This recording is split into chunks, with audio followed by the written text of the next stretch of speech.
Let's have a show. You're listening to the Tony Kinnett Cast on 93 WIBC. WCYTV Here on the Daily Signal. Good evening and welcome to the Tony Kinnett Cast here on the Daily Signal, nationally syndicated first on 93 WIBC. Obviously, we have more than enough to cover, so we're going to do our best to get through as much news tonight as we can. Of course, the news from over the weekend you guys got before I did, which is a little weird because I was witnessing it live. So as you remember, all of a sudden there started these social media alerts, the reports that there were shots fired at a particular hotel in DC. So this particular WHCA dinner, the White House Correspondents Association dinner, hosted at the Marriott in Washington, D.C., big, huge, honkin' ballroom, sort of sub-level down into the basement. And I was told by the Daily Signal that I was going to be going to this. And so, threw my tux and something to steam the shirt for my tux in the bag, headed to Indianapolis International Airport and flew out to Washington. Getting there, it was rainy and ugly, enjoying a little bit of the Indiana weather we sent them the day before. And getting over to the Marriott was a pain. It was an absolute annoyance to get 2,000 people past security and protesters who were, some were cheering for the press, some were just really, really angry, some were doing a lot of mixed yelling. Some said they wanted me dead, some said they hoped that I would stand up and, yell about Palestine or something. And when we got up to the security, I was asked to waive my super duper ultra important ticket. Well, there was a problem. I didn't have mine. And the reason I didn't have mine is that our White House correspondent, Elizabeth Mitchell, and I didn't have our tickets outside the building there. While our other two colleagues at the Daily Signal were going to be able to flash their tickets and get in, we had to kind of be allowed in kind of special circumstances. And so they were supposed to check some ID, show a specific email. And we didn't really end up doing that. We were waved on through. Because after all, we were dressed to the part, and so we strode on in to the help desk. They scribbled in some Sharpie on a ticket, and we were allowed in. And we walked past all of the vaunted, amazing people that you absolutely shouldn't care about. We walked past an ABC News pre-party reception thing and a Politico pre-party reception thing. The drinks were a-flowing, the gowns were tight, the tuxedos, I'm going to level with you, we're also tight. And we got down to the ballroom, down these steps through a very long hallway with 2 metal detectors. And 4 members of the Travel Security Administration got us through there, looked through, opened my little earbuds case, and then we walked into the room. Got our table at the right side of the room, myself facing the door that would become a very popular door later, and then, of course, the stage where the President of the United States would walk in. Now, as I walked in, I happened to notice, after finding our table, like all dudes do, you find your airport terminal, and then you find your table wherever you are, then you can go mingle. Met a couple of people, talked to a couple of friends, and then got tapped on the shoulder by someone I wasn't quite expecting to see, the Secretary of the State, Marco Rubio. And this was the moment where I had to scratch my head, because I had found out that morning that Vice President J.D. Vance would be coming to this White House Correspondents Association dinner. And I had found out later on in the evening, Speaker of the House Mike Johnson was there. That would be 3rd in the line for the secession. 4th in the line is the Secretary of State. And so I suddenly wasn't quite a fan of what was going on with the line of succession in the room. We had a lot of individuals there that really, really, really shouldn't all be in the same room together at once. We all came, we sat in, we got out, they threw a beautiful plate of green construction paper and a block of styrofoam that I'm told is brie cheese in front of the on the table, table full of wine and champagne if your table ordered it. And then we got to business. And this brings us to the events of the evening. So we came in, the Marine Band played, and then one of the members of the Marine Band sang the national anthem. And then we got started with the evening. Everyone sat down, and it was time for some salad. And after we sat down, I went over to trade a couple of quips with one left-leaning correspondent that I often enjoy getting to spar with. And as soon as I sat down, there were 3 loud bangs that no one in the room really reacted to. And the reason that no one in the room reacted to it, although it's a large kind of fishbowl, you've heard sardines in a can kind of a room, you would expect that we would react to the sound of gunshots. but we didn't. And all of a sudden, there was a man running up the center of the room towards the President of the United States, that is what appeared to be the threat. And of course, I'm very sure you have seen this footage by now. Here was the President of the United States. This would be the Fox News footage and everything. You see Ms. Zhang, the CBS member who is the current president of the WHCA. She covers her mouth. Melania looks horror-stricken. President Trump looks as though this has happened several times, because it has. And then there's a lot of shouting, a lot of yelling to get down. And it was at this moment that I stood up after, well, maybe not so gently shoving Elizabeth Mitchell down, and I stood up to start recording. This would be where the kind of exclusive footage comes into play. So what did we actually see inside here? Well, before we get there, we saw a couple of things. Outside, what we didn't know, the cell service immediately crashed. And I mean immediately crashed. It wasn't really great there to begin with. It's kind of underground. All of the 2,000 journalists, I know, insufferable, were in that packed small room, all on their phones at the same time.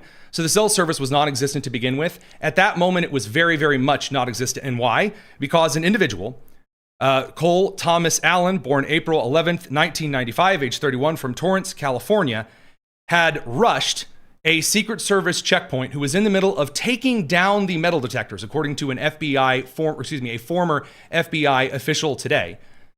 And he blew past the individuals, and agents had to start chasing him towards the stairwell that led to us in the ballroom.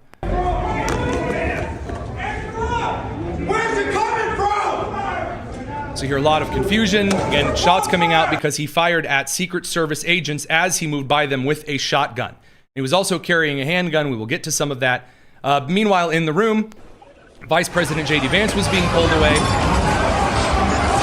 You see there are a couple of spaces. There is an exit door to the left in this shot that goes kind of off the front stage. There is an exit door to the right that goes to the backstage that is mirrored on the right side of the room. There were, in a total, 5 exits that different administration officials in that moment were evacuated eventually to a holding room. Now, again, we're going to get to some of that because, I mean, unfortunately, you're actually going to hear me live in the moment kind of narrate what's going on. So as this individual is rushing forward, you see Secret Service agents in special armor, or, well, just, plate carriers and thigh carriers as well, move out. And for probably one of the first times that I've ever seen this, drew their M4 carbines over and essentially were sweeping zones over the crowd. Now, by this point, again, Cole Thomas Allen was tackled. We actually have the security camera footage now. I'll actually try to make this full screen so that you can see it correctly. Lieutenant Hudson, you monitoring this area? So they're just standing there kind of taking down the metal detector. And then he sprints past him. He fires at one of the agents, hitting him in the bulletproof vest in the chest as he sprints by. And then agents start trying to draw a bead on him. They do not end up hitting him. Now, on the inside, again, you guys already at that point knew more than we did. And the reason I say that is because I'm going to heap a little bit of scorn here in a couple of minutes. From the inside of the room, here's what things were like from my perspective. Secret Service agents have just evacuated several individuals from the area. Several individuals who were suspected of being high-value individuals have been escorted out of the rear entrance of the room. The president, the senior staff, the vice president of the United States have been... Sorry about the beard shot there. My finger slipped. What you see behind me is where I was in the room. I was standing next to, along with Elizabeth Mitchell, Tim Kennedy, our digital director, and then Keith Koffler, our managing editor. Again, I'm sorry, it's not a very flattering shot of me. We were standing next to a table we were sitting at a table with Univision down in Mexico. And they were also up alongside yours truly, kind of narrating this in rapid fire Spanish. It was quite bizarre. Evacuated from the room as well.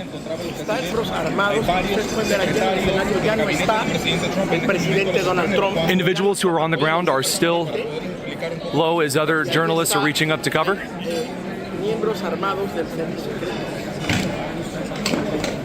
Now you're about to hear me turn to my right and ask a clarifying question. Were there shots or was it an individual rushing? So what you see is the guy in front of me kind of shaking his head at the girl. No, there weren't shots. And the young lady at a table next to us was really aggravated with me. He said, shots? What are you talking about? Shots? That's ridiculous. Well, as it turns out, yes, there were shots. Radio crew, we're going to send you guys over to the commercial and continue here on the live stream. It's the Tony Kinnett cast. A lot to get through tonight. All right, well, they're over at the commercial break. A couple of details now. Let's actually talk about what started moving forward afterward. There was a lot of waiting. On the inside, we had no idea what was going on for an hour. And in fact, the rumor on the inside of the room is that there was a bomb threat. There had been an explosion upstairs, is what we were told. And then we were told there was an explosion and gunfire originating as kind of a rumor from the center of the room against cell phone towers. The service was just non-existent. There was one individual who was actually communicating via a VHF kind of handheld radio with someone outside of the premises to get updates. I found out later. So it was very, very bizarre from the inside of the room. Here you go. Tony Kinnett here with the Daily Signal, our White House correspondent, Elizabeth Mitchell. We still have very little information about what's going on, and by that I mean many of us in the room are getting text messages and calls that can somehow get through the signal so limited here because everyone's on their phones at once. We're finding out after those of you out there have already heard about this. So any of the information that people are getting in real time is trickling in here. There are individuals that are still being escorted out, some are being brought back in. So Russ Vought from the OMB, and then also Sean Duffy, Secretary of Transportation, they came back in because we heard initially that Trump was going to come back.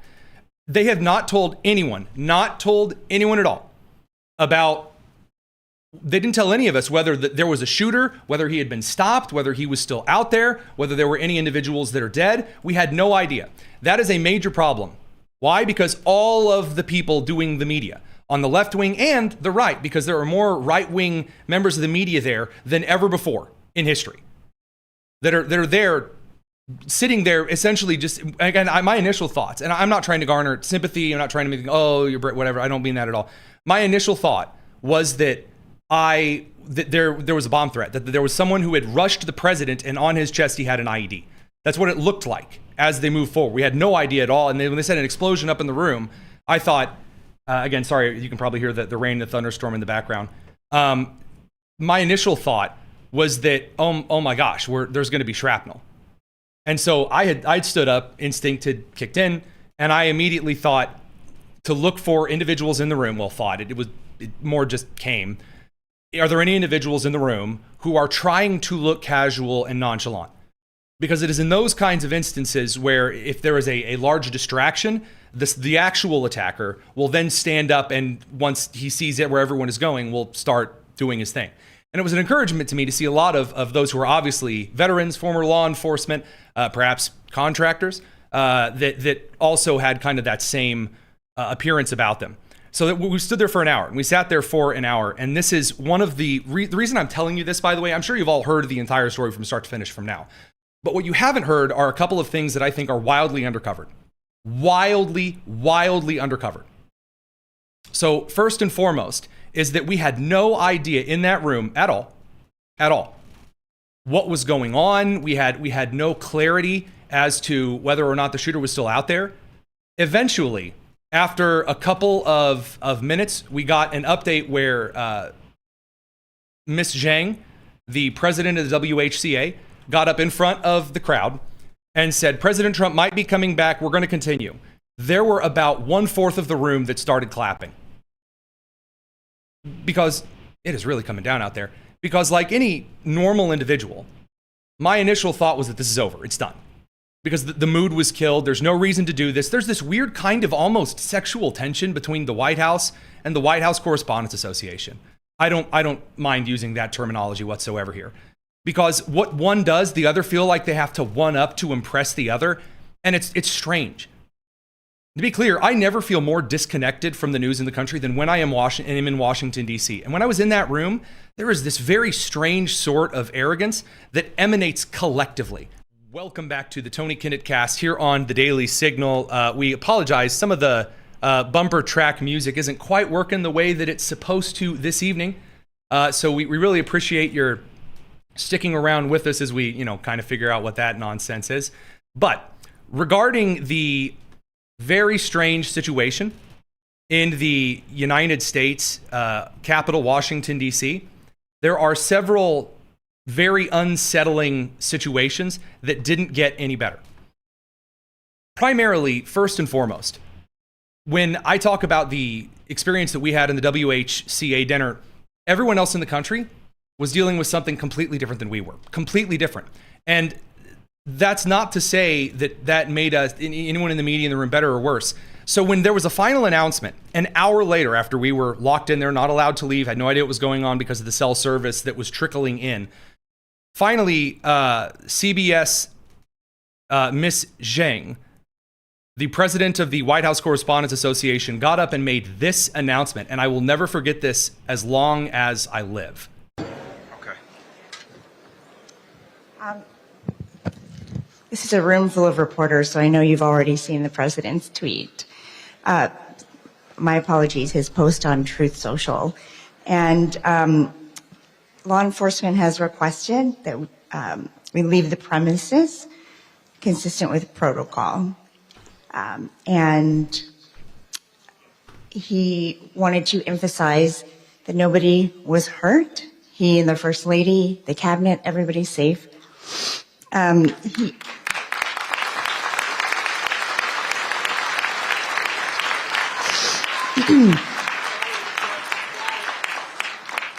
The president will be having a press briefing at the White House in 30 minutes.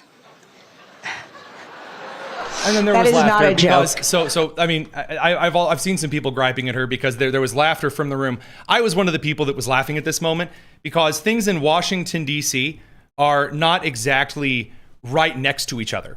It's not all like right there. And so a lot of these people in, gowns and tuxes, we're going to have to hoof it in 30 minutes to the president of the United States. And that's, guys, it's bizarre. It was bizarre. It was a bizarre thing. That's not what bothered me because obviously it's like, oh, it's this classic Trump.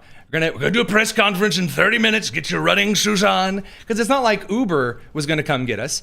What a lot of us didn't know right now is that the National Guard had at least a platoon and a half outside. I mean, streets were shut down. You couldn't get an Uber in Biloxi. Say, oh, that sounds so, so difficult. I'm not saying it for, kind of a sympathy garner here. I'm saying it because it was a very bizarre thing for the president, to call a press conference right away, which again, not bad, good thing on him, but that's why it was funny. And he insists that we will reschedule this event in the next 30 days. Again, cheering from the press because we will not be deterred And by that he terrorists. wanted to do it tonight. He wanted to continue despite the news, but has to follow security protocol. I said earlier tonight that journalism is a public service because when there is an emergency, we run to the crisis, not away from it. And on a night when we are thinking about the freedoms in the First Amendment, we must also think about how fragile they are. I saw all of you reporting, and This is the part where I don't care for it. Right here. This has not been reported on all day. We haven't talked about it. We haven't discussed this kind of a thing. Right here is the moment where my stomach turned, and I'm not playing my audio of this because I'm going to level with you. I swore, and I did not swear quietly. and that's what we do.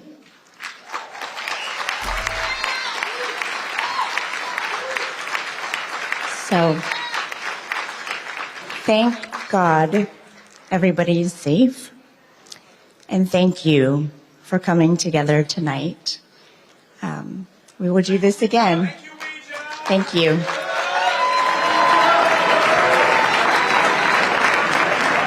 And that's it. They told us we had to evacuate the building. Here's my issue with that. Sorry, do I have an issue with that? Absolutely. Have a very big issue with that. I don't care at all for doing a big round of self-applause. She's like, oh, we're so brave. We're journalists. We rush to the crisis. C-SPAN kind of clipped a few things there. We rush to the crisis. We go right to it. And then, oh, wow, it's amazing. A lot of clapped. Wow, so brave, incredible. Oh, wow, it's awesome. No. Why? Because no mention at all of the killer or the attempted assassin, of the shooter. No mention of whether they had been apprehended. No, and again, she referenced this tweet by the president, this Truth Social post. A lot of us in the room hadn't seen. There was no cell service.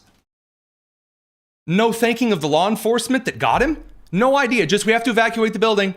We're not no statement about what is or isn't or rumored happening. CNN was reporting something different than TMZ, which is reporting something different than Fox News, which is reporting something from the Associated Press, than Reuters. No one had any idea.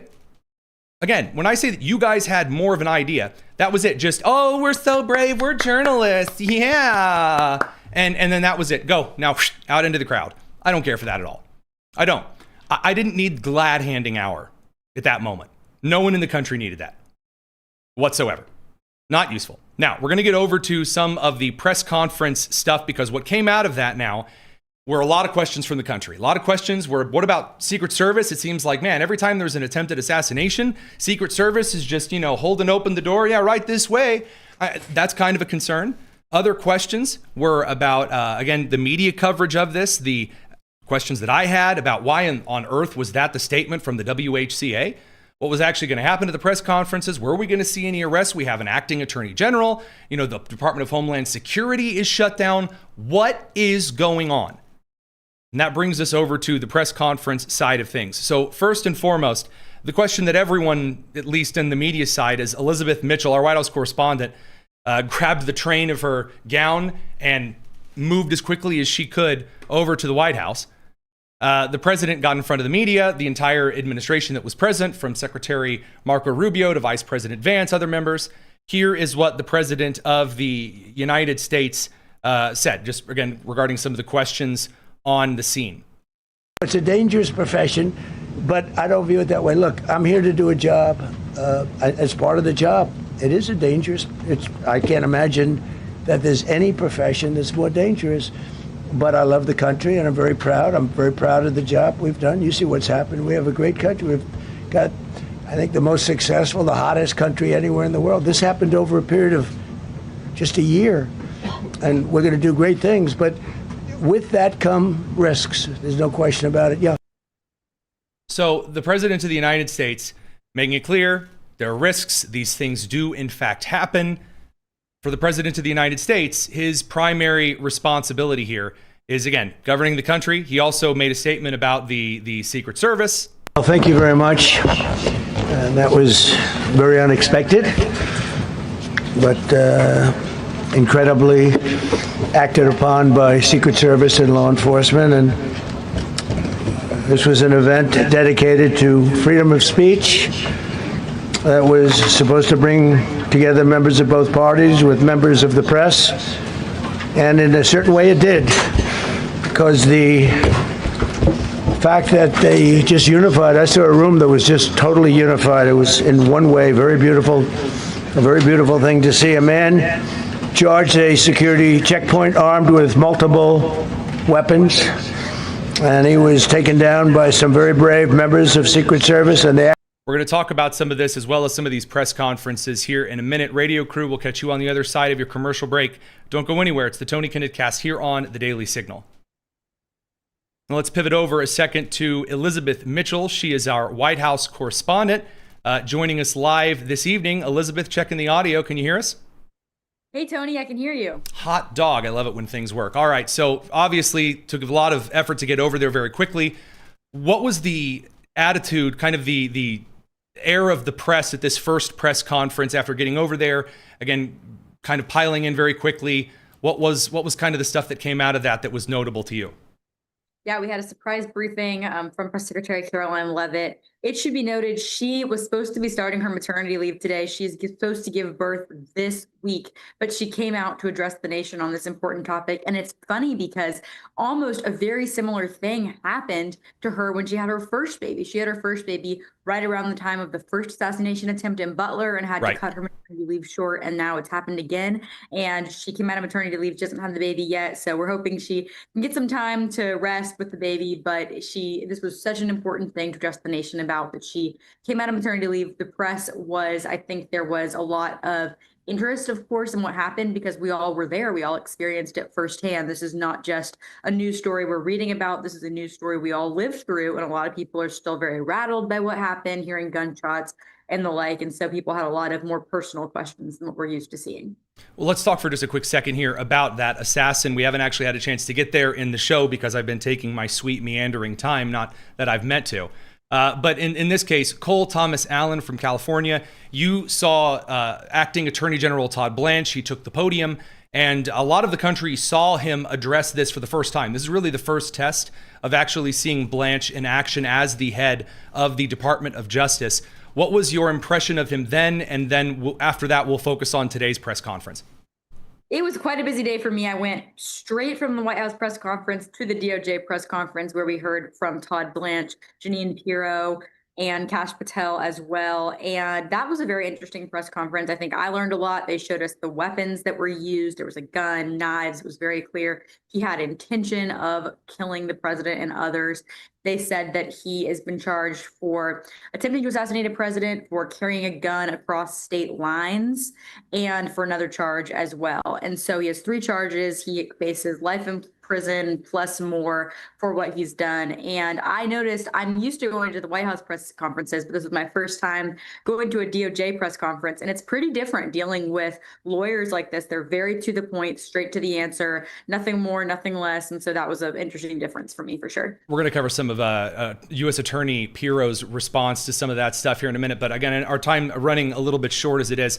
I want to get one final point from you. The question that came out of a Real Clear Investigations piece, as well as the New York Post, that this assassin may have had ties to Black Lives Matter and a Stacey Abrams group. You asked Acting Attorney General Blanche about this today. Yes, I did. So that was kind of the basis of my question today at the press conference, was that we're hearing that there are ties maybe to Black Lives Matter, maybe to another group called Wide Awake, I believe. And so I wanted to know is something they're investigating, because this comes just a week after we found out the SPLC investigation. So we're used to hearing about these left-wing groups. And so I wanted to hear what role this is playing in the investigation. And Todd Blanche gave me a very emphatic, yes, of course we are looking into this. I didn't get any more details. Look forward to hearing more. I think this is probably something they're investigating in a major way, and I look forward to learning more, but glad to know this is something that they're checking out and they're taking very seriously. Well, we have to cut over and pick up our radio crew from commercial break. We'll probably bring you back tomorrow. There's so many other questions, and not to mention that wasn't the only big interview that you did today. We have a ton to tackle. Elizabeth Mitchell, our White House correspondent, thanks for joining us. Thanks, Tony. We'll be back in a second. It's the Tony Kinnett Cast here on the Daily Signal.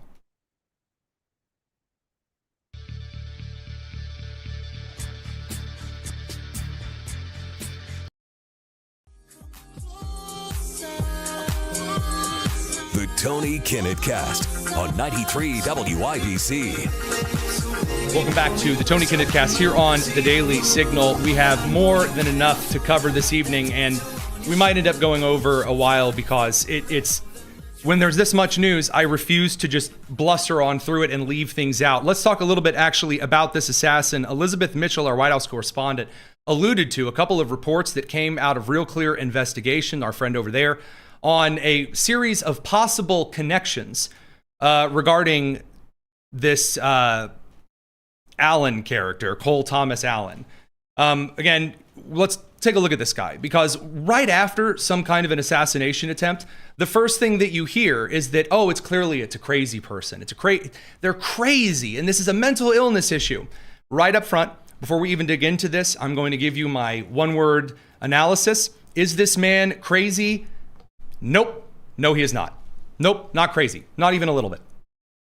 Nope, this is a highly educated and stable individual who made a choice based on information that was presented to him. And that matters. We're going to get into that here in this segment particularly. So first of all, a little bit of background on this guy. He earned a mechanical engineering degree from Caltech in 2017 and a master's in computer science from California State University, Dominguez Hills in 2025. He once interned for NASA. That was back in 2014, I believe. He worked for 6 years at an education tutoring college prep firm and was named a Teacher of the Month back in December of 24. And he's also, formerly a part-time video game developer. He donated $25 to Act Blue in October 2024, intended for Kamala Harris. And in his manifesto, which of course, you know, there has to be a manifesto, he made it very clear exactly what he intended to do. He made it clear he was targeting Trump officials. He said, quote, "I am no longer willing to permit a pedophile, rapist, and traitor to coat my hands with his crimes." He said he considered himself a friendly federal assassin, like a kind of a play on Spider-Man, like friendly neighborhood Spider-Man, friendly federal assassin. And his goal was to shoot as many Trump officials as he could get away with. That was his plan. Now, it doesn't take a rocket scientist to figure out that is exactly what he was planning to do. I mean, he wasn't running in there to gun me down. He was running in there to go after the place the President of the United States was known to be. And this is something that U.S. Attorney Jeanine Pirro pointed out today in the Department of Justice presser on this this developing investigation. Here she is. Now, the facts make it very clear what this intent was. You may recall that it was on March 2nd that the president indicated that he would be attending this public event at the Hilton. And on April 6th, that's when Cole Allen first made a hotel reservation at the Washington Hilton for 3 nights, the 24th, the 25th, and the 26th. So, according to my own documents that I have, we were told if you want to be in the hotel, the Marriott, you need to be there by 2 p.m. on the 25th, Saturday. And he scheduled his stay so that he would be there by that time. Huge security flaw. Again, we'll talk about some of the security flaws in a bit. I have kind of a slightly different take maybe than some of the rest of the media. Well, you'll judge that for yourself. This was absolutely premeditated. He knew exactly what he was doing. Now, there are some in the comments right now that understandably so say, well, I mean, it sounds like to me this guy's crazy. No. Mental health, in this case, this is not someone super schizophrenic. This is an individual who, in the American public sphere, has been told, like everyone else in this country over the last several years, that Donald Trump is a pedophile, Nazi, rapist, like any bad thing you can think of. He is it. He's essentially Hitler, Mussolini, Stalin mixed with oh man, he's also Jack the Ripper, and he's probably Hades, voiced by what is that? Not Jeff Goldblum from Hercules. You know what I'm talking about? Like all the bad guys rolled into one. I'm pretty sure he's also thrown an axe through a door and said, "Here's Johnny." All right, he's all these bad things. And have not the American people been told over the last several years that the Nazi Gestapo are coming to get you? They will throw you in an unmarked van without any charges, even if you're a citizen, especially if you're a citizen. And then they'll haul you off to a concentration camp, even though that's all complete bull. Have you not heard from Hakeem Jeffries that we're in total warfare here in this country? I have, you have, he did. It is only a matter of time when you are told every single day from the elementary level all the way through the postgraduate level and in general society that you are under existential threat from a shadow Nazi force that is coming to get you. And they cite things like the Charlottesville alt-right rally, which, it just so happened to be funded by the SPLC, but that's not very important right now. I mean, at some point, if you truly believe that this country is run by Nazis and you are just sitting here doing nothing, that's not the mentally healthy thing. An actual individual who believes what he's been told all the time, that's not a mental health issue. You say, well, I think it's crazy. That's true. You may think it's crazy, but there are people who are told by everyone around them what you think. California's got like all of the balanced everybody in Torrance is out there being really chill about things. If in an Ohio school playground at the elementary level, a group of students beat the living crap out of a child for not raising their fist to do the Black Lives Matter salute, then I guarantee you that same type of social pressure exists. We've seen it. You've seen it. Now, that brings us over to the actual investigation in and of itself and also some of the calls to action after this. So I don't want to get away from this. Todd Blanche making, he made this case at the original press conference. This is the first time that we actually got to see Todd Blanche really taking it to task in front of the country. Very much, Mr. President. Tonight you saw the very worst and the very best of this country. You saw the very worst by the actions of that coward that the president just talked about. But you also saw the very best because you saw law enforcement do exactly what they're supposed to do.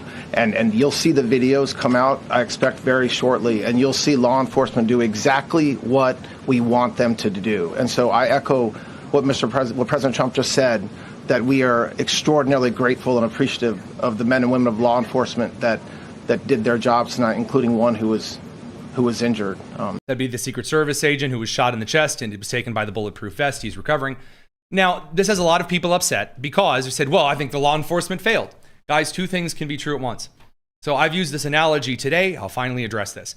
So as someone who was in the room where the guy was headed to shoot people until he ran out of shot, I do not feel as though if I were in a burning building and the fire department showed up 2 minutes later than they were supposed to because of a decision made by the fire chief, and the firemen still came into my burning house and they pulled me out of that burning building, I don't really feel as though I'm going to get out and criticize the fire department.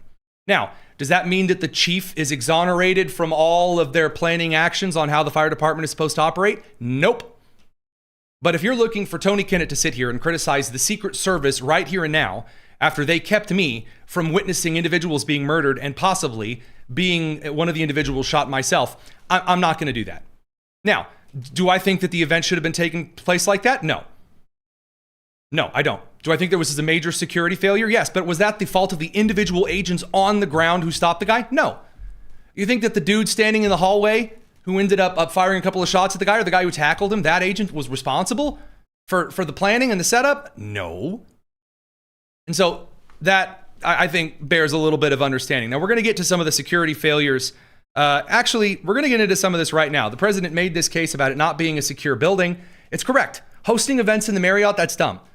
A friend of mine today asked me the question, said, well, they couldn't just, shut down the hotel. I mean, after all, there's an active bar and there's other people staying there. Yes, they could. I'm sorry. I remember after the first Donald Trump assassination attempt that when I went to drive, I was driving to Milwaukee for the RNC when this occurred. And while I was driving there, plans were changing. They shut half of the city of Milwaukee down. Like the whole 3rd ward was just locked. And they changed the map 8 times. Roadways were changing like I was playing Frogger on a hard difficulty level. It was nuts. They shut down the whole chunks of the city. You're telling me they couldn't have shut down a hotel? Oh, I'm sorry. I know you really want to go drink in the Marriott. Woohoo. But you can't do that today because we're kind of hosting a big event with the president and the next 3 to 4 members of the line of succession. No.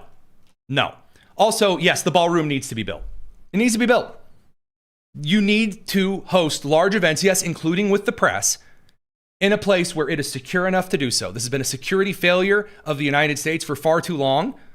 And if it's able to be privately funded, get over it. Build the ballroom. It's not a particularly secure building. And I didn't want to say this, but this is why we have to have all of the attributes of what we're planning at the White House. It's actually a larger room and it's much more secure. It's drone proof, it's bulletproof glass. We need the ballroom. That's why Secret Service, that's why the military are demanding it. They've wanted the ballroom for 150 years for lots of different reasons, but today's a little bit different because today we need levels of security that probably nobody's ever seen before. Now, this upset a lot of people. We're going to get into that because we're not even close to being done with the news tonight. Radio crew, sorry, though. The FCC says I'm going to get slapped if I don't send you to commercial break. So we'll see you in a second. It's the Tony Kinnett Cast. We're going to continue here on the live stream.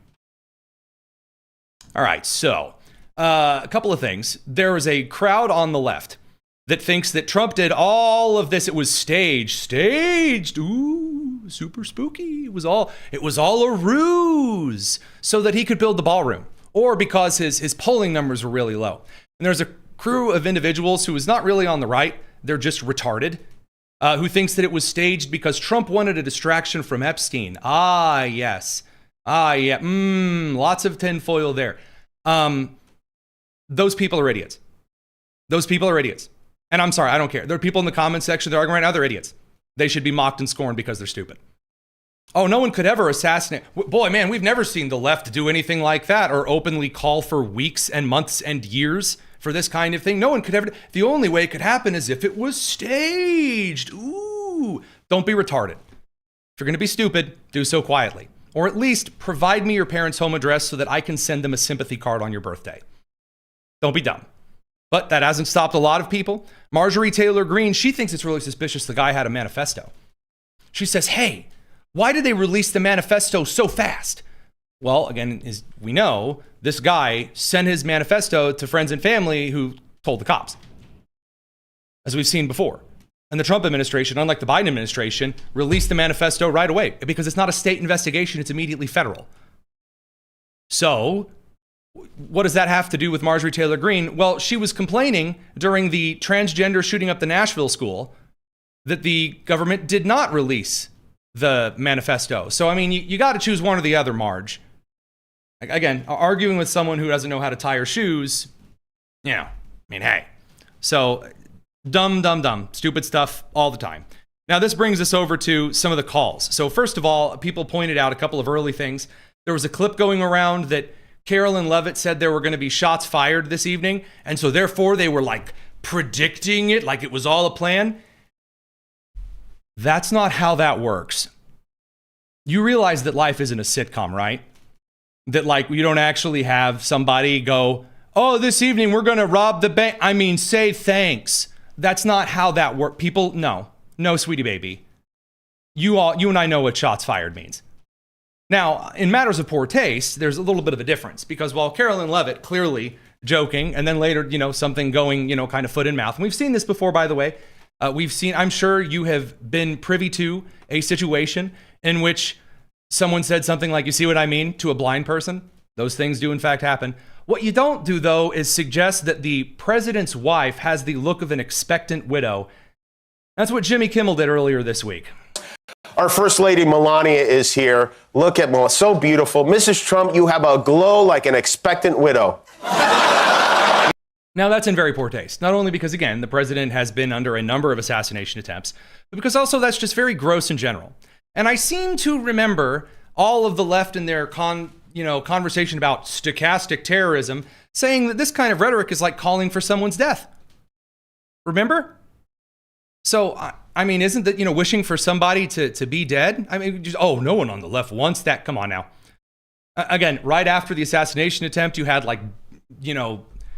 garbage pubs in Wisconsin announcing, oh man, we didn't get to do free beer day because he's still alive. Well, better luck next time.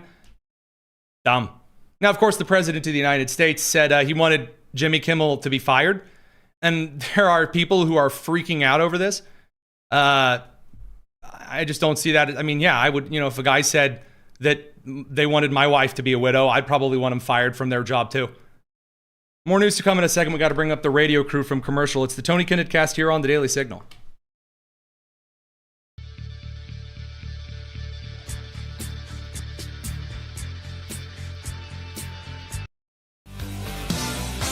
The Tony Kinnett cast on 93 WIPC.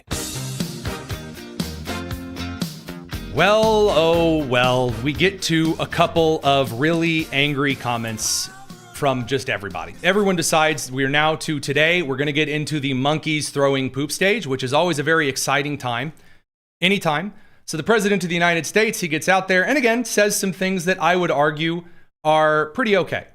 I don't have a big issue with the president saying a couple of these things. He tweets out a picture of again this complete clown, this guy, this Cole Thomas Allen. Nothing like thinking you're going to go down like John Wilkes Booth and the president sharing a picture of you wrapped in Qdoba tinfoil. So very, very exciting. Well, the president of the United States also got out there and said a couple of things, but so a lot of the other people out there in the media did as well. You had people like Barack Obama, the New York Times, trying to get out there and argue that we really had no way of knowing. No way to know what the motive of the shooter may be.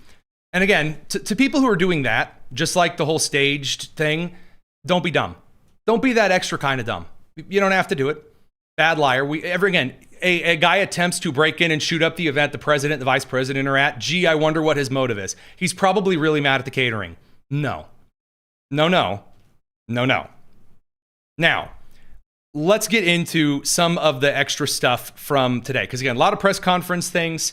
I want to talk a little bit about some of the post things. So first of all, there were some members of the media who, despite themselves, had to admit the president did some pretty decent stuff. One of the things that Trump does do after events like this is he calls to check on people. That man was up late into the night, early into the morning, calling people that hate him to make sure they were okay after this ordeal. For example, Jonathan Karl over at ABC. Here he is talking to, on Sunday, George Stephanopoulos. John, your phone rang early this morning? Yeah, my phone rang shortly after 7 a.m. My landline, George, actually a number that few people call, and it was President Trump calling. He said at first he was calling to see if I was okay with what happened last night. Are you okay? And then he reiterated many of the things he said in his press conference last night, emphasizing the unity that he felt in that moment, that he felt at the dinner before the shooting and certainly after, with the people who reached out to him. And he said absolutely, and he was quite firm about this, that dinner must be rescheduled. It must be rescheduled. He knows that I was a former president of the White House Correspondents Association and had worked with him on a dinner that never actually happened back during COVID.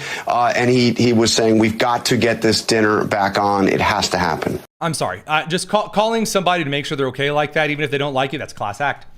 It's a class act. Say what you want. And we saw this, in a number of ways. But the president of the United States, as large as his ego is, as much as he sometimes shoves his foot a little close to his mouth, he is still quite often quite a class act. And that deserves praise. And this has been a thing for his character for a long time. You can hate the man. And you have to admit, for example, when Ozzy Osbourne died and he called the family, even those that hated him, and said, I'm so sorry. If there's anything we can do, let me know. I knew Ozzy for this amount of time, that kind of a thing. The man is quite a class act when it comes to that kind of stuff. Then we get to the 60 Minutes interview with Norah O'Donnell. This had a lot of left-wing ladies really, really upset. So he gets into a 60-minute interview, again, right after this kind of thing. And she asks a really bizarre question. So she reads part of the manifesto, the one that the New York Times and Barack Obama couldn't seem to find, and asks him a question as though he's going to comment on, like, hey, this person who just tried to kill you called you Hitler. So tell me, Mr. President, are you Hitler? I'm pretty sure this is how Glee would depict a reporter. This is embarrassing. This is a caricature from some Tumblr fan fiction. Anyway, here's Norah MacDonald, and then the president's response, which again, I'm going to argue is rather measured. Well, first of all, I have to say, it's not a safe ballroom. I'm building a safe ballroom. And one of the reasons I'm building it is exactly what happened last night. We're building a room right there. If you walk out and move 20 yards to the left, you'll be right at the entrance to the ballroom. And that ballroom is being built on the safest piece of property in this country, probably one of the safest pieces of land in the world. We have... But that's the White House. The White House Correspondents' Dinner can't use White House property. It's yes, able it to be used by certainly the White House. It says the White House Correspondents. Well, that's the White House press. I'm sure that it's available. It's up to the president, but that would be made available. And this has bulletproof glass. So he starts talking about the White House ballroom. And again, she said, well, they can't, the press can't use that. Yes, they can. Again, if you want the president in attendance, the president needs to be safe. So after that, she follows it up with this exchange. Bizarre. The so-called manifesto is a stunning thing to read, Mr. President. He appears to reference a motive in it. He appears to reference a motive. Yes, journalism, such good journalism. Writes this quote, administration officials, they are targets.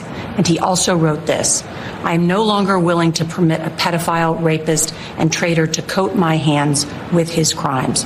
What's your reaction to that? Well, I was waiting for you to read that because I knew you would, because you're horrible people. Horrible people. Yeah, he did write that. It's bizarre to me that's what she... Oh, hey, he called you the devil. What's your response to that? What are you feeling? Do you think maybe that you might be, kind of a pedophile rapist man? That's not how you do journalism, folks. You don't go, I think you're the devil and I wish you'd die. Hey, do you care to comment on that? No, boys and girls. That's not how you do this. The man's response here, there have been individuals ask questions far less intensive than this. Like, hey, How did you go from being worth 18 grand to being worth $30 million, Miss Omar? And then, she says like, I have to call my brother husband, and then like runs off. I don't see the man running off here. I don't see him sprinting away into the wild jubilee. I'm not a rapist. I didn't rape anybody. Do you think he was referring to you? Excuse me. Do you think he was referring to you? Again, why the middle fingers didn't come out? So again, those social media people say, well, Trump is the rapist. The jury found him liable. No, they did not. In the very first statement of that jury statement, do we find that Trump raped Jean Carroll? Nope. That's the box checked. Nope. Unanimous decision from the jury? Nope. I'm sorry. I know a lot of people struggle with reading, but struggling with literacy is not an excuse to be stupid. A lot of, Dory the fish, short-term memory, not an idiot. Radio crew, we'll catch you guys later. We know you have a lot to get to. It's the Tony Kinnett cast here on the Daily Signal. We're going to continue on the live stream. All right, so let's get in. The president has a couple of other statements to make here to Nora. Again, was he talking about you, do you think? Yes, Sherlock. Excellent work. You've cracked the case. I'm not a pedophile. You read that crap from some sick person. I got associated with all stuff that has nothing to do with me. I was totally exonerated. Your friends on the other side of the plate are the ones that were involved with, let's say, Epstein or other things. But I said to myself, I'll do this interview and they'll probably, I read the manifesto, he's a sick person, but you should be ashamed of yourself reading that, because I'm not any of those things. Mr. President, and I was never, excuse me. Mm-hmm. You should. And by the way, the response to this, the outrage, the pearl clutching, is just diggity darn delightful. Because again, if someone insinuates that about you right then and there, you might go, wow, you're really awful and bad at this. That's kind of embarrassing. I'm embarrassed to be in the same room with you. It's kind of disgusting. But again, that's just what we're going to try over and over and over. There was an entire group of disaffected, really angry people who are, by the way, upset that their viewer numbers are really low, or, they've just been caught, having a double standard on, like sex offenders, shout out to Megyn Kelly. Or, maybe they're the kind of person who, just got embarrassed and humiliated by the Middle East stuff, like Tucker Carlson. Or, maybe you're over on the far left. And I don't know. You've been caught calling for, well, not caught. You openly call for assassinations all the time. You think it's great and wonderful, and then everyone points out you're a little rich fat boy on a horse, and that you're a big fraud, and also you shock your dog like Hassan Piker. I'm sorry. I don't have an issue with this, but you know who does have a problem? Gavin Newsom's latest wife. So Gavin Newsom's latest wife, Jennifer Cybele Newsom, who is another blonde in her middle ages who looks a lot like Jennifer Welch or Nicole Wallace, or you know what I mean. Again, every lady on the left looks like one of three things. She either looks like Nicole Wallace, she looks like, like the over Botoxed blonde, she looks like Pumbaa from The Lion King, or she looks like Michael Scott from The Office with gray hair and round glasses. Those are your three options. So anyway, this would be the first. Jennifer Cybele Newsom says, my family and I watched the 60 Minutes interview with Donald Trump and Nora O'Donnell last night, and we were shocked. Hold on. There are the pearls.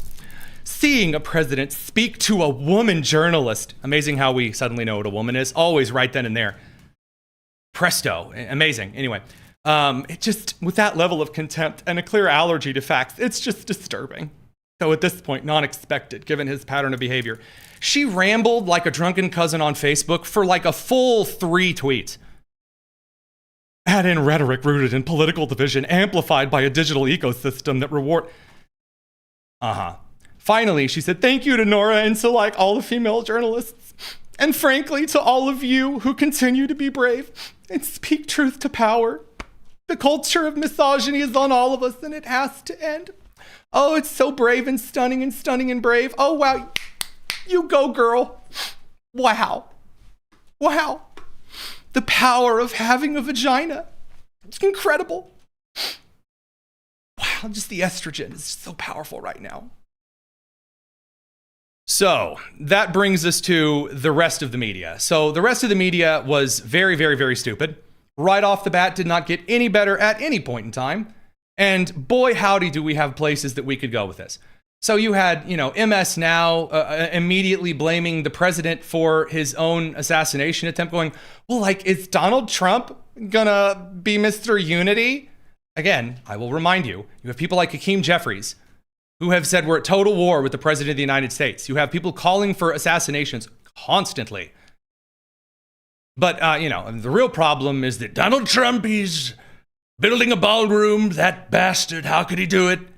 He's out there dancing to the village people, terrible, horrible. I mean, it's really inhumane when you think about it.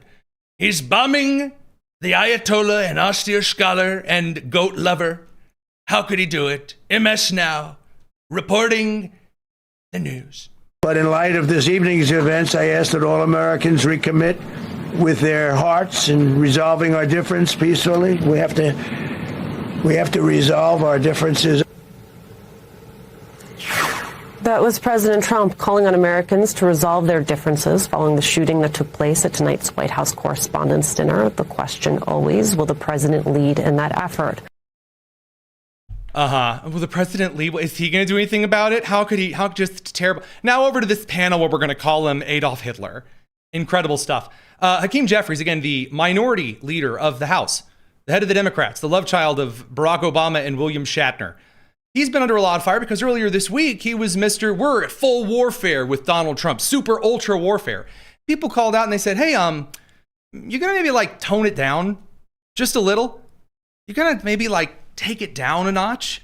Again, you're out here right after the president's shot at. There have been a lot of people lately that have performed some acts of violence against the right wing of this country, whether they be direct assassination attempts, whether they be open and violent arson, and on and on and on.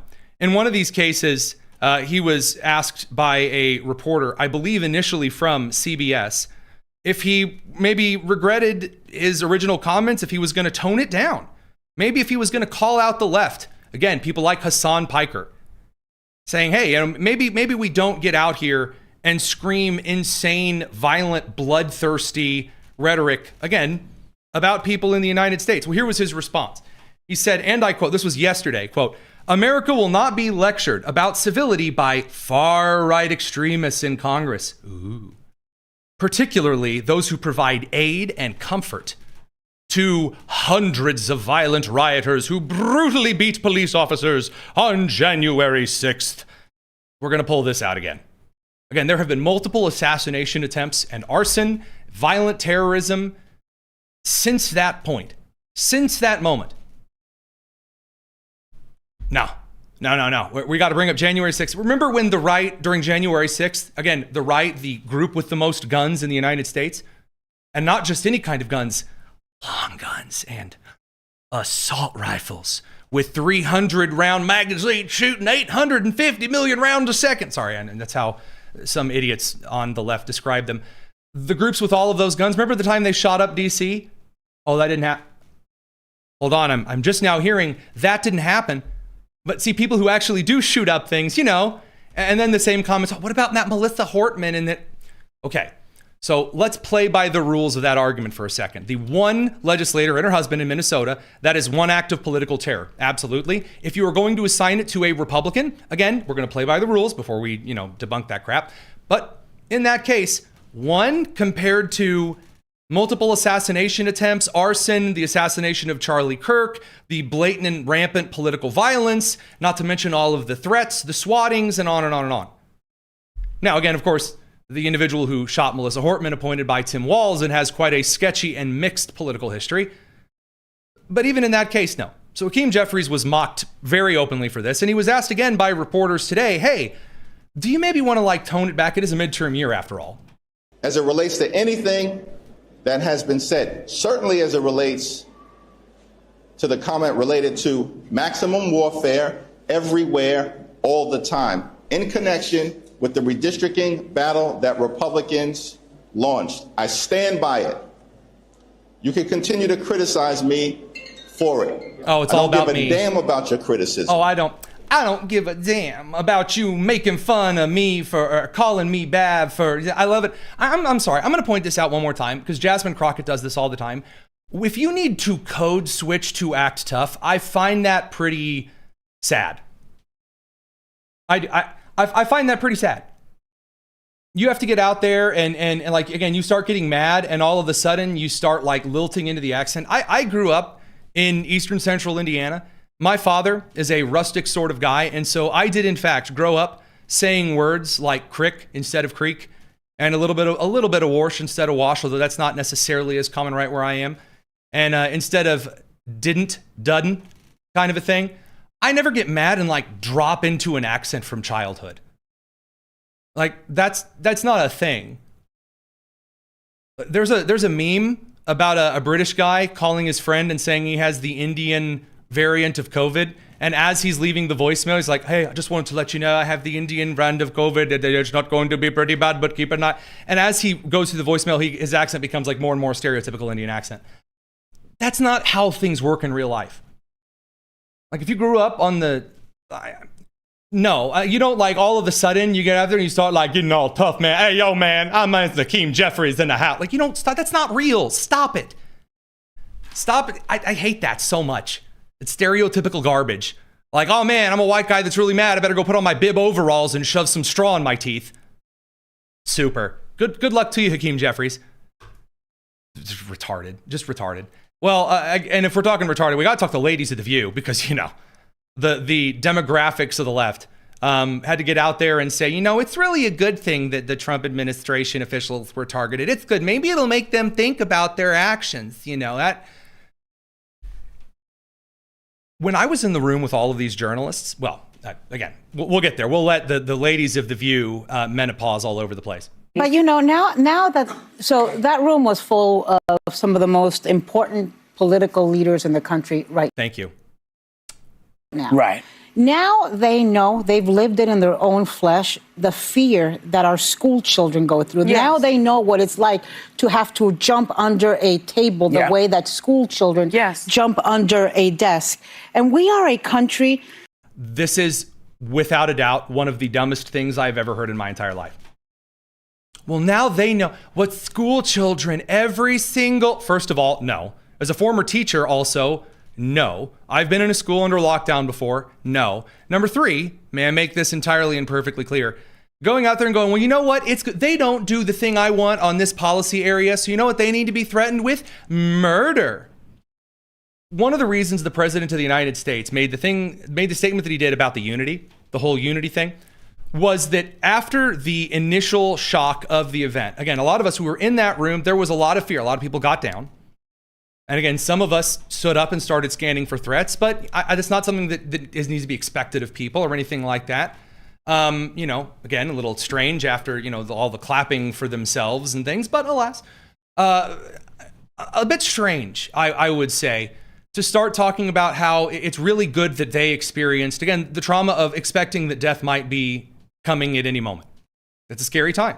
I don't wish that on anybody. No, it's not a thing to do. It's not pleasant. Again, the initial fear being an explosion, there was an idea that maybe it was some kind of coordinated attack. And in the initial moments, you don't know if it's coordinated and there's multiple people. They were, by the way, for those who say, guys, it was all like staged and fake. They were escorting protesters out who tried to sneak in all afternoon. As we were walking down, there was like a Code Pink lady that was being dragged out. And then there was like this angry guy writhing and foaming at the mouth they were dragging out. This was all afternoon. So we had no idea. The reason there's unity is once something like that happens, you're like, man, you know what? I can see why they may not want to be shot at. I get it. I understand here. Maybe, you know, we're not going to use this as some kind of a political tool to bash the guy who's now gone through 3 assassination attempts, who at that point just kind of looked over at Melania like, this your first time? I mean, good sweet heavens. So incredible. One of the weirdest, though, from Jake Tapper. And again, I have kind of a front row seat to this because I walked out of the Marriott right next to Jake Tapper. So to give you a bit of perspective here, as I was walking out, I was with Tim and Elizabeth, who were about to hoof it over to the White House as fast as they could. So they kind of ran ahead, and I stopped back to talk with, from the Ruthless Podcast, John Ashbrook. Great guy, the Ruthless Podcast, highly recommend it. We had were chatting about some of the things. There was also a guy from Google to my left, ended up getting to talk to a little bit. And then on my right was Jake Tapper of CNN. Now, today on CNN, he was talking in kind of a different tone. See, he didn't really like all of this, people on the right saying, gee, there's a lot of leftist violence and it's continuing to ramp up. Now, hold on a second here. Let me actually pull up the exact Jake Tapper clip here, because I have a specific one that's not the Puro response. There you go. Here you go. It is a big problem of calls for violence and dehumanization, and it's getting worse. But it is not a problem to be wielded like a cudgel to try to stop journalism or jokes. Journalism and jokes are not calls for violence. Journalism and jokes, he says, are not calls for violence. Okay, so again, CNN, who had, by the way, to delay a documentary by one of their reporters, one of their documentarian, one of their analysts, he had to announce that the CNN documentary that they were preparing, let me scroll down here and find this, because just called, quote, the Imperial Presidency, end quote. So dictator, emperor stuff, by Fareed Zakaria has been delayed, and it will now be aired at a later date, he says. We'll keep you posted, because it's entirely inappropriate.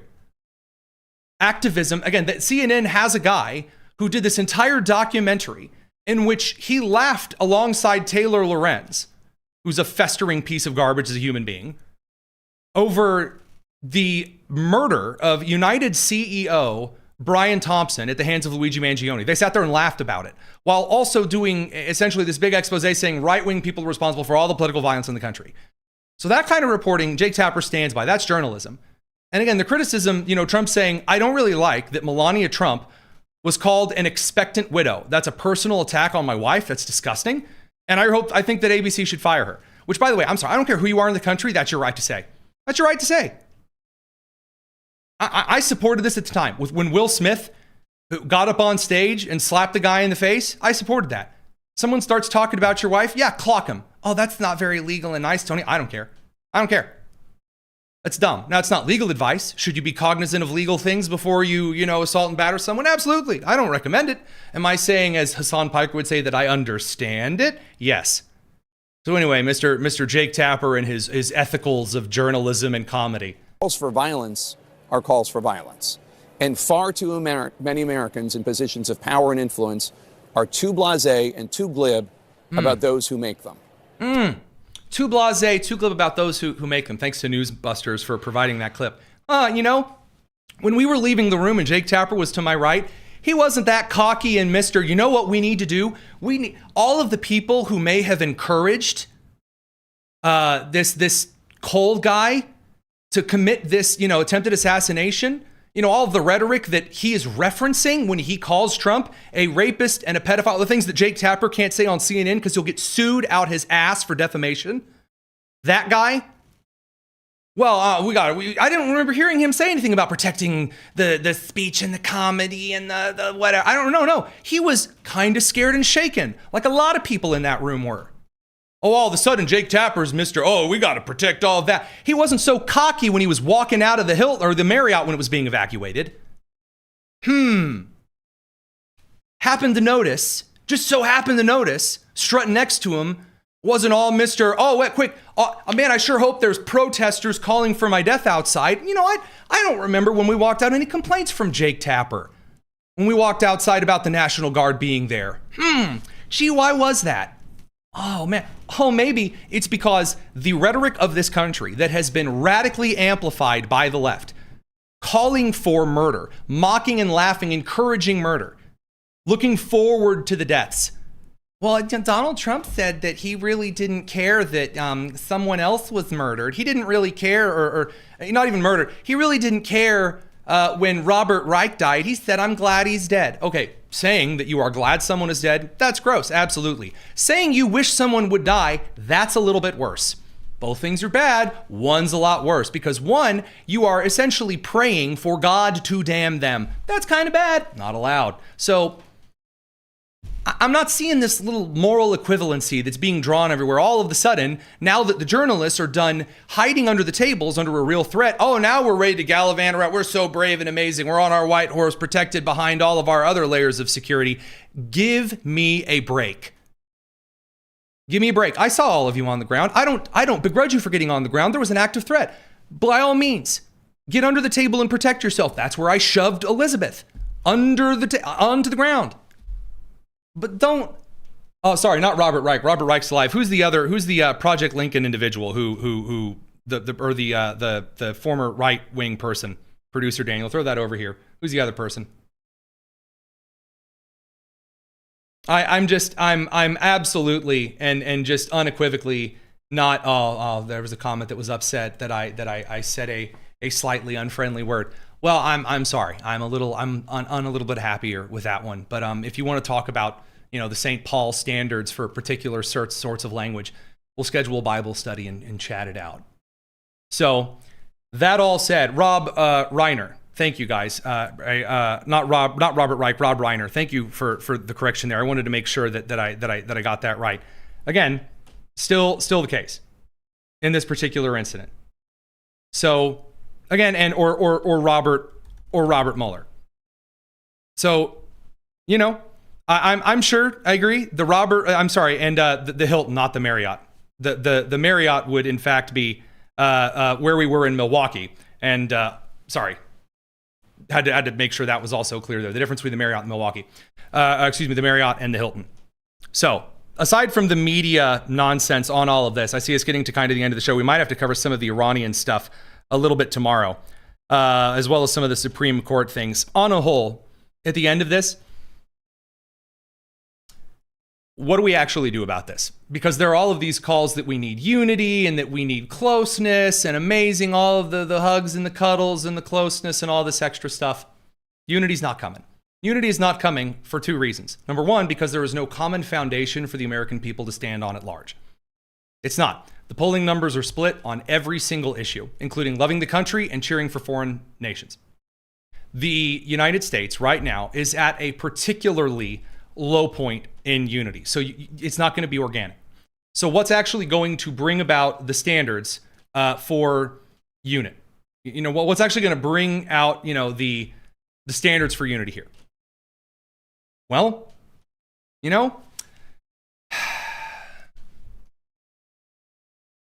consequences. And I don't mean consequences as in we need to go through a multiple year long super trial and all this other stuff. No. This individual who was charged today on attempted assassination, he should also be charged with terrorism because according to his manifesto, it's clearly what he was trying to do, achieving political ends by violence. This individual should be hanged. He should be hanged. He should be hanged publicly, not for spectacle, not for sport. He should be hanged, not put in front of a firing squad, not the electric chair, not lethal injection. Here is why. When an individual attempts a capital level crimes like molesting a child, or I would also argue violent and domestic abuse, or in the case of like an attempted assassination or murdering of an official, that is the kind of capital crime that deserves the noose. Why? Because these types of crimes go against every kind of fundamental basis and foundation that society is built upon.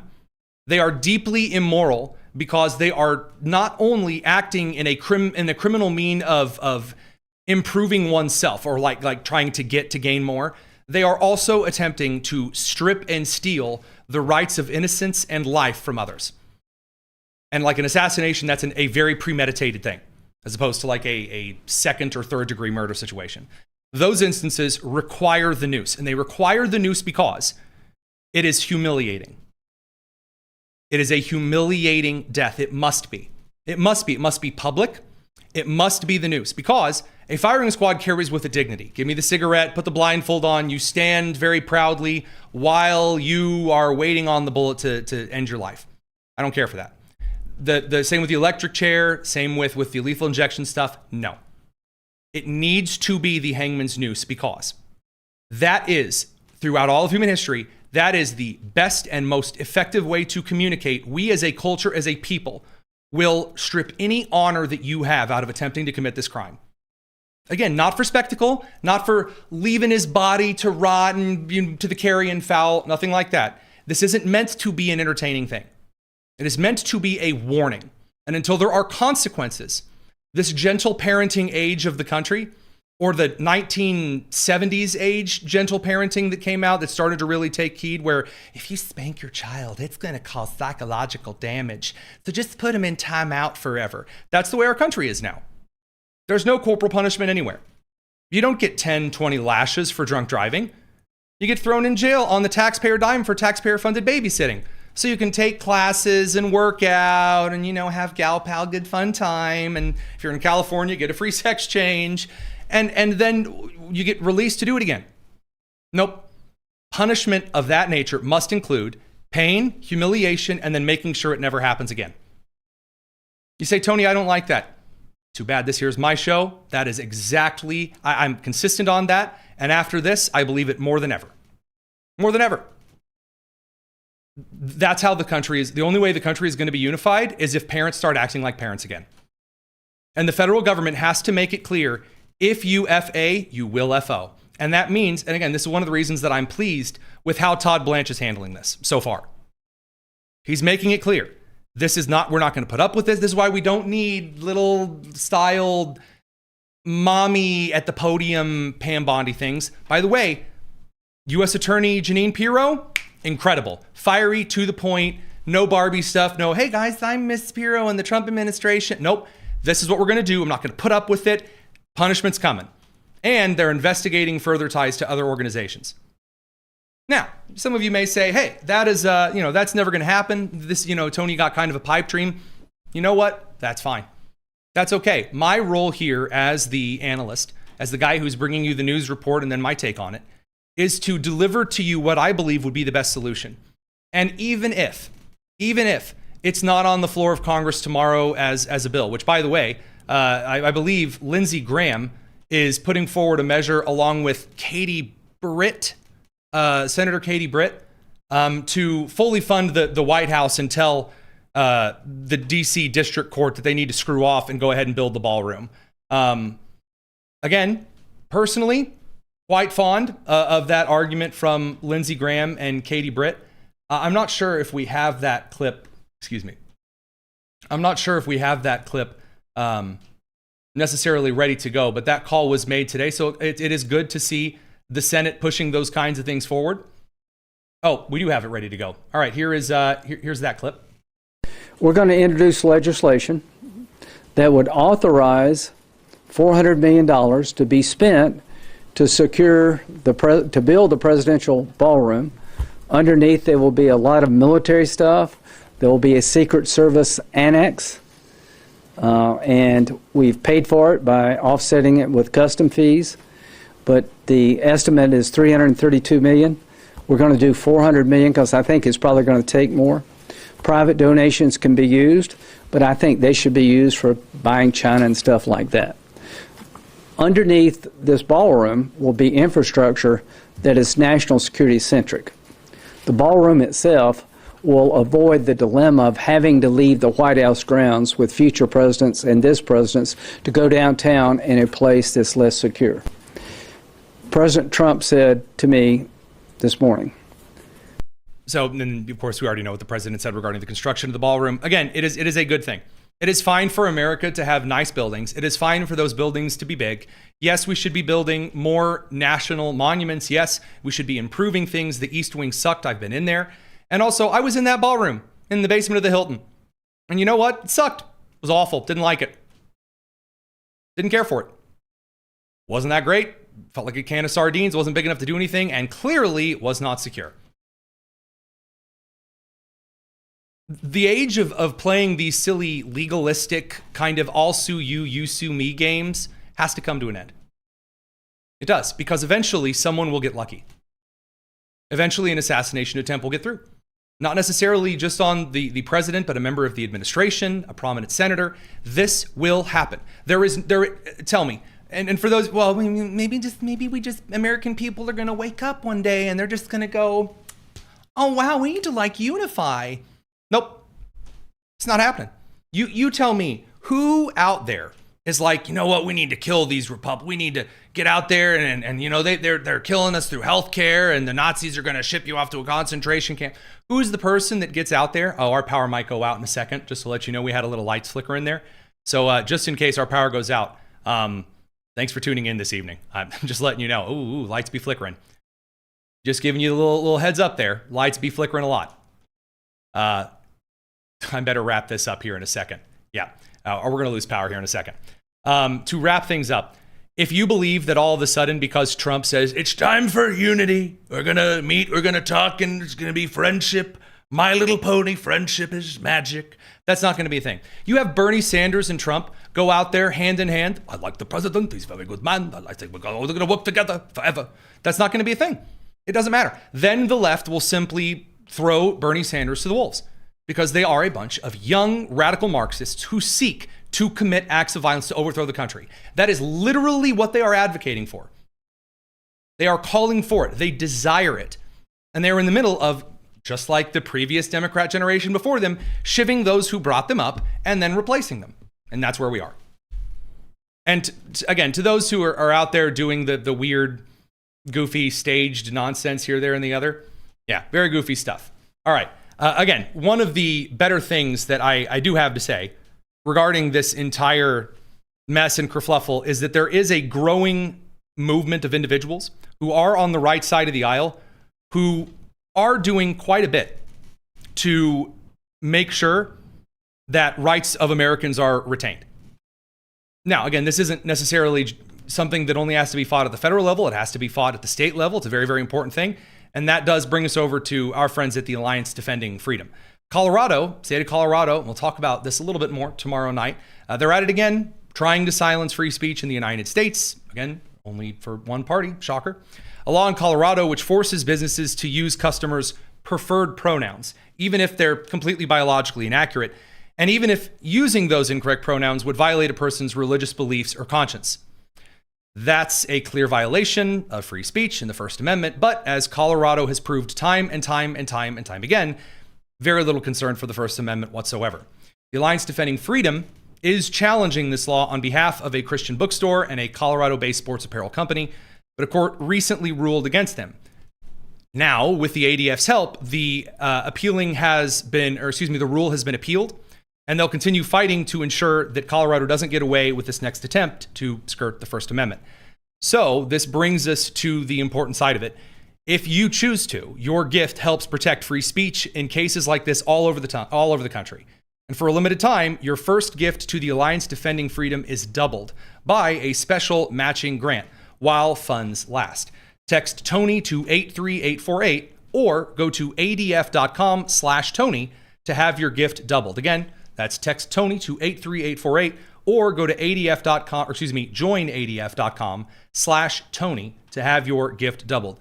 Very, very thankful that they are sponsoring the show. And I will say, I understand that it is a little strange for me to have a show that is just essentially straight, rather annoyance and kind of biting sarcasm, as opposed to kind of my usual laid back manner.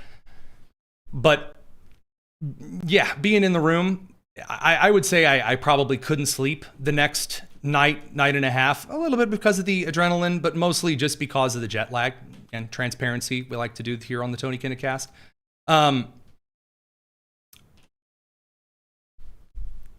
Something about this, I really was unimpressed. I was unimpressed by a lot of things. I don't like seeing, of course, those that I loved and care about in the room. Not in the least, Keith Koffler, our managing editor, Tim Kennedy, our digital director, Elizabeth Mitchell, our White House correspondent, several other dear friends in the room, friends and colleagues who I disagree with, and then, yeah, some people in there that I despise that I would never, ever want to see hurt or killed. This kind of stuff is genuinely only going to get worse until a series of consequences are meted out consistently. Because to rebuild institutional trust will take a long time. And that's why this is a marathon to run. It is. It's a marathon to run, and it's going to take us doing so. I will take a couple of questions here or some comments before we leave, just because, again, it's been a very one-sided kind of show tonight. From Elaine Taylor, said, "Look, I agree with you on the news, but I don't think that I could watch." I very much don't disagree. I don't think you need to watch. I don't think it should be a spectacle. I've quipped with Jason Hammer, who's a host on WIBC, Hammer and Nigel, I kind of the spiritual successors to Bob and Tom. Hammer's always said that this would be the kind of thing that's on like pay-per-view. He's joking. I really don't agree with that. I don't think it should be something that's fun. It's a warning. And it doesn't need to be something just by the noose being there in the public square. And the whipping post as well. You know, again, as I believe corporal punishment, again, this would be Starship Troopers, yet again, that kind of stuff kind of rolling forward the book, not the movie. But that's kind of the philosophy behind that. All right, just a couple of other mail time questions here. Again, if you want to throw a mail time question at us, over in our Discord, there's a link to that in the description. That's where you can find some of our excellent community all the live long day.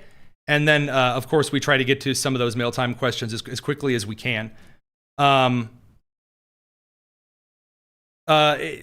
doesn't there appear to be any video of the actual takedown of the perp? So, first of all, because the Hilton doesn't actually have security cameras and angles covering absolutely everything. I don't know, nor do a lot of individuals know at this point, how he was taken down. I mean, there's a lot of suspicion that he tripped, he was shot at, and then he kind of fell. Something may have caught him off guard. He wasn't hit. I'm not sure. There was broken glass that was shattered that we weren't allowed to go up that particular way and that exit. So I think that'll come out in the investigation to answer that question. Now, a lot of people, again, are taking this as evidence that, oh, see, that means that it was fake. So there's another question that we got during the show, and I'm sure a ton of times during the live stream. Why won't you accept the idea that this was staged? First of all, for a couple of reasons. There is a crew of people who, no matter what happens anytime, is just going to say that it's staged or fake, because that's edgy, because that's kind of cool. You're like, oh, wow, you think it's staged, and you can be like, ooh, it's Israel, dude. Trump doesn't like his low. People are always going to be dumb, and that's where they're going to go to. Always. It's a shame. And a waste. And a good way of separating wheat from the chaff, by the way. But if they had released his manifesto, he was going to get criticized for it. If they didn't release the manifesto, they'd say, why aren't they releasing the manifesto? What are they hiding? Was it fake? All right. If he was white, then it was going to be staged. If he was black, which it appears this guy was, then it was staged. If he was a Trump voter ages ago, oh, he was hired. If he was a Kamala Harris voter, he was a plant. Exciting. If he made a donation, then it was faked. If he didn't make a donation, then all of a sudden he cares. Doesn't matter. If they told police in advance, then that's fake, so they could get the manifesto out early. Or if they didn't tell anyone, then it was a total fake and they invented this guy out of thin air. If Charlie was shot, then he's actually secretly alive on an island. If they don't have an open casket funeral, then is that. Those people are always going to be here, and there's a really great way to handle them. I learned this in my special education classes in college. You nod slowly, you don't encourage them, and you just say, okay. That's the way to handle it. Only that's not really all the way apt here, because children who have mental and learning disabilities have far greater intelligence than those who are going, actually, Carolyn Levitt was saying that it was some kind of secret. Oh, man, all of the other. Don't be dumb. There's a lot of stuff to call dumb. You don't have to be dumb yourself. Just cool friends and thoughts there at the end. All right, we'll take one final mail question here, and then I'm gonna hop away. From High Turbine, did I have to take a shower afterwards, Tony? Yes, I did, but not because I was like disgusted with those around me or anything like that. After we got out of there, I had to walk like 3 miles in crappy shoes. And I mean, when you're just sitting there in a hot, stuffy room full of a bunch of halitosis, not eating, you sweat a bunch. And so it's like, ew, gross. And I'd worn an undershirt, so I didn't get wonderful, lovely neck garbage on the inside of my very nice white tuck shirt. And I've already had to like clean and iron that thing so many times. I hate it. And so I was already sweating up a storm. So I got back to the hotel and ordered fast food. Boy, I sure loved flying to DC to eat 2 overly expensive fast food orders for a day. That sucked. And so while I was waiting on that to get there, yes, I did take a shower and just kind of sat there And I think the words that I said in the shower after I'd already thanked God several times on the way out of there into the hotel and made sure I checked in with family, and very huge thanks to producer Daniel and producer Jen for updating those over on the Discord and things like that. I think my actual words when I got into the shower were just, and then I don't think I said anything for the rest of the night. And then I woke up with a stomach ache because eating Shake Shack late at night is probably not great for your health. So, from, let's see, one other question from David Masker, and then the wind is really picking up. I'm probably going to need to get out of the studio, probably for my own safety. I have not heard the wind this bad out here. The weather station says 46-mile-an-hour gusts. Yeah, that's not fun. I'm sure you can probably hear some of the wind in the background. Are those that engage in stochastic amplification terrorists? Those that say, I understand violence, unless you're explicitly calling for it, I don't think you can be hit with a terrorism charge. But there's also the, come on, we all know what game you're playing, where there probably should be a greater outrage and fewer favors passed out for it. To be transparent with you, I'm still kind of thinking through that myself. So at what point when someone is saying, you know, it's good, the president needed to experience that, do you suggest they're actually advocating for that kind of violence? Let me read on that one and probably talk to a few friends legally about like some of the speech laws there and get back to you, because that's what we do. I don't try to tell you things I don't know. I'm still kind of rationalizing that one out, because just because I don't like what someone says doesn't mean that we just need to get rid of the First Amendment. No, not at all. No. You know, and obviously it would be bad if, you know, the next administration gets in and they're on the left and they're like, gee, I really don't like what this Tony guy is saying. I think he's actually saying, yeah, that's not good either. So you do have to protect free speech, but also I think we do need to make a more clear standard for what calling for and encouraging and celebrating violence looks like. And that needs to be made a little more explicit on that side of things. What was the word amplification? What's that first word? Stochastic. So that's a kind of my shortening. Stochastic terrorism is that term coined by the left, where if you say, I don't like, let's pick a random person on the, I'm not going to play that game. I don't like John Smith. I think John Smith is evil. I think John Smith is very bad and they probably are really terrible. The left said that's stochastic terrorism. They said that's saying really mean thing, really bad thing. Something bad's going to happen to him. And then they went out and started encouraging all of the stuff that, again, inflamed the rhetoric. And is it responsible for the murders of individuals? No, but they did all but beg individuals to commit the murder. So that kind of stochastic means engaging in open proclamation and demand. So stochastic terrorism, meaning your discourse is inflaming individuals to act. Again, it's completely made up garbage. But when I say stochastic inflammation of the rhetoric, you are calling for things that increases the political temperature. And so that's my particular take on that one. So that all said, it's 8:39 p.m. Hope you guys have a wonderful evening. We'll be back tomorrow with more of the news coverage. Again, sorry we didn't get to anything else tonight. I wanted to unpack this one and not do a half-baked job. And I'm not exactly pleased with the whole way that we broke this down, but hey, 'tis the nature of being human and being absolutely fallible. Have a wonderful evening. Take care. Hope you guys are safe if there are storms in your area. We'll see you tomorrow, 7 p.m. Eastern, here on the Tony Kinnett Cast, nationally syndicated and first on 93 WIBC. Y'all, take care.